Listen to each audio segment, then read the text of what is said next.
하나님의 뜻으로 말미암아 그리스도 예수의 사도된 바울과 형제 디모데는 고린도에 있는 하나님의 교회와 또 온 아가야에 있는 모든 성도에게 하나님 우리 아버지와 주 예수 그리스도로부터 은혜와 평강이 있기를 원하노라.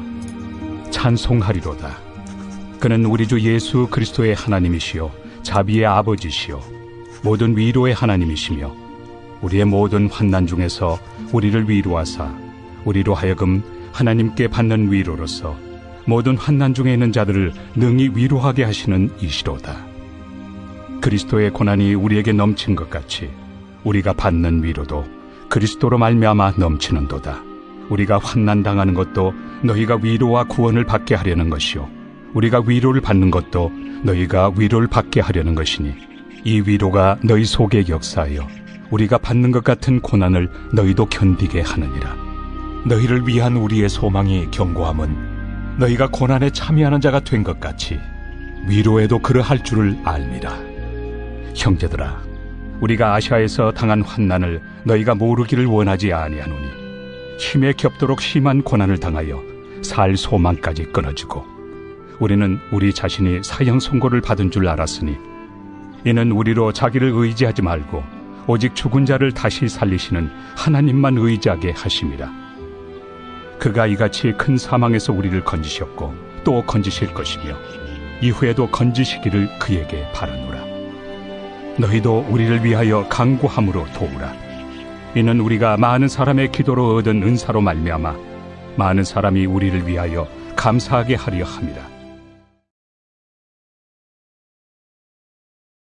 안녕하십니까. 9월 2일 월요일 말씀 묵상 시작하겠습니다. 고린도 후서 1장 1절에서부터 11절까지 말씀을 읽었습니다. 이번 9월에는 고린도 후서를 묵상할 텐데요. 다른 성경도 마찬가지지만 특별히 서신서의 경우는 서신을 쓴 저자가 어떤 환경에서 이런 글을 썼는가를 많이들 연구하기 마련입니다.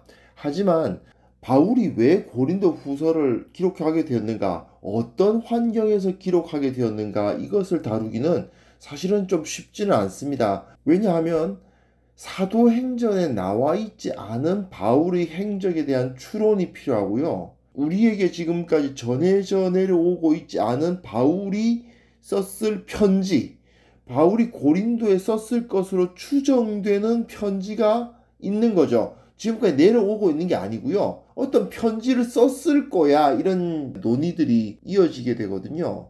그런데 고린도 후서를 이해하는데 그것이 도움이 안 된다는 것은 아닙니다만은 어쨌든 명백하게 기록된 사실이거나 또는 우리들에게 내려오는 문서에 의해서 묵상을 하는 것이 아니고 어디까지나 추정이나 추론에 의한 것이기 때문에 좀 쉽지가 않습니다. 그래서 역사적으로 도대체 바울이 어떤 시기에 어떤 일이 있었기에 이런 글을 썼느냐라는 질문을 던지면서 그것을 기준으로 묵상해 나가기는 고린도 후서의 경우는 특히 더 쉽지 않습니다. 그래서 역사적 배경보다는 이 고린도 후서 자체가 가지고 있는 이 테마, 반복되는 테마가 있거든요.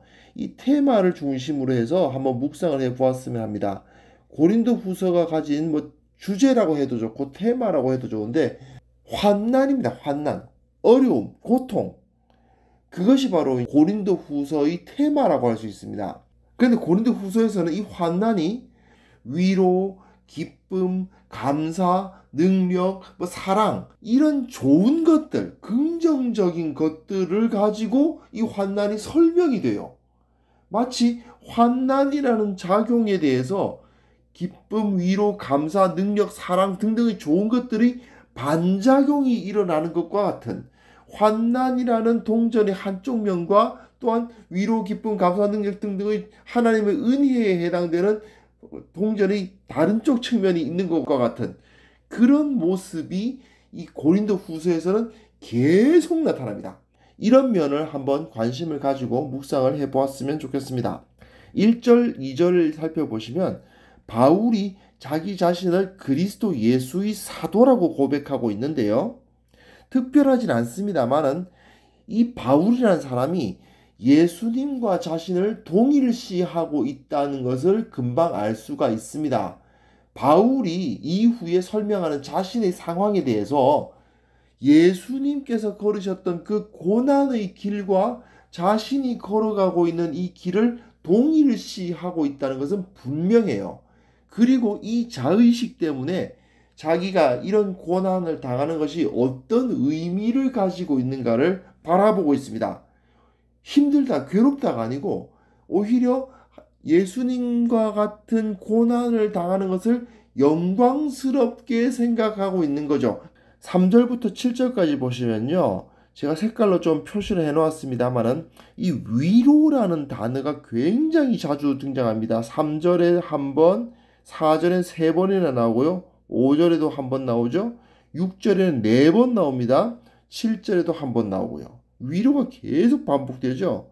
그리고 환난, 고난이라는 단어도 4절에 2번, 5절에 한 번, 6절에 2번, 그리고 7절에 한 번.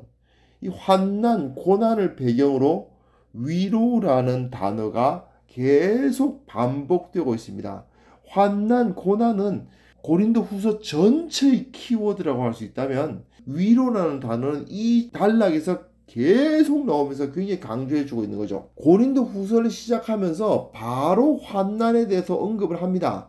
그런데 그 환난에 대해서 하나님께서는 위로자가 되어주시는 분이다라고 고백을 해요. 환난을 피하게 하시는 분이 아니고 환난을 막아주시는 분이 아니고 환난을 당하게 하시되 그 환난을 위로하시는 분이고 또한 그 환난이 커지면 커질수록 위로도 커지고 커집니다. 환난이 작용이면 위로는 반작용이고 환난이 앞면이면 위로는 뒷면이에요. 이 환난이자 위로인 상황이 커지면 커질수록 그것이 넘치면 결국 다른 사람을 위로할 수 있는 일이 벌어져요. 근데 다른 사람이 위로를 받는다는 건 또 무슨 뜻이겠어요? 그가 환난을 당하고 있으니까 위로가 필요한 거 아니겠어요? 그죠? 결국은 환난, 고난과 위로가 모든 믿는 사람들에게 함께 있는 겁니다. 그러니까 환난을 당하니까 좋다는 거냐 나쁘다는 거냐 이러면 환난이 좋은 건 아니지만 환난을 당함으로써 위로가 커지고 그걸 통해서 하나님의 영광이 드러나니까 좋은 것이기도 하고 이런 묘한 그런 느낌을 줘요. 8절부터 11절에도 환난과 고난 이야기가 나오고 있죠. 환난, 고난, 사형, 선고 이런 표현을 통해서 고난을 당하는데 하지만 하나님은 건지신다, 구원하신다 그런 말을 하고요. 이제 고린도 교인들에게 기도로 도와달라고 얘기를 하는데 앞서서 말했던 것처럼 그 기도를 통해서 이 사람들은 바울의 고난에 동참하게 됩니다. 바울은 생명의 위협을 당하는 큰 고난을 당했습니다. 하지만 그것을 통해서 하나님의 건지심, 곧 구원을 경험할 수 있었고 또 이후에도 하나님께서 건져 주실 것을 기대할 수 있게 된 거죠. 분명 환난 받는 것은 좋은 것이 아닙니다. 그러나 결과적으로는 그 위험을 당함으로써 더 좋은 것을 얻었으니 꼭 나쁜 거라고 할 수만도 없죠. 그리고 바울은 게다가 고린도 교인들에게 기도를 부탁하고 있어요. 기도를 부탁한다는 것은 뭐냐 하면 고린도 성도들이 고난을 당하고 있는 바울을 위해서 기도한다. 이 말은 바울의 고난에 고린도의 성도들이 동참한다는 의미입니다. 기도로 바울의 고난에 동참하게 되면 같이 고난을 당하는 사람이 되는 셈이에요. 그러면 어떻게 되느냐?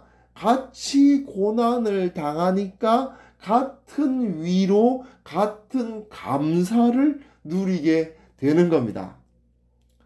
이후에 계속 살펴볼 겁니다. 고린도 후서에서는요, 이런 역설이 계속해서 이어져요. 반대되는 것들이 계속 반복됩니다. 환난이 기쁨이 되고 없는 것이 있는 것이 되고 내어주는 것이 얻는 게 되고 이런 역설들이 고린도 후서에서 계속 나오는데요.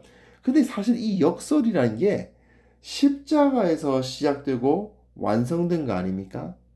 십자가가 곧 이 역설이죠. 가장 비참한 죽음이었지만 가장 영광스러운 부활, 그 삶이 생명이 되는 그런 십자가의 역설이 바로 우리 복음입니다. 바울은 자기 삶을 통해서 이 십자가의 역설을 드러내고 있는 거예요. 이게 바로 성도의 삶이죠. 이게 바로 그리스도인의 삶입니다. 그리스도인들은 이런 역설을 경험하고 이런 역설을 실천하기를 원하는 사람들인 것입니다.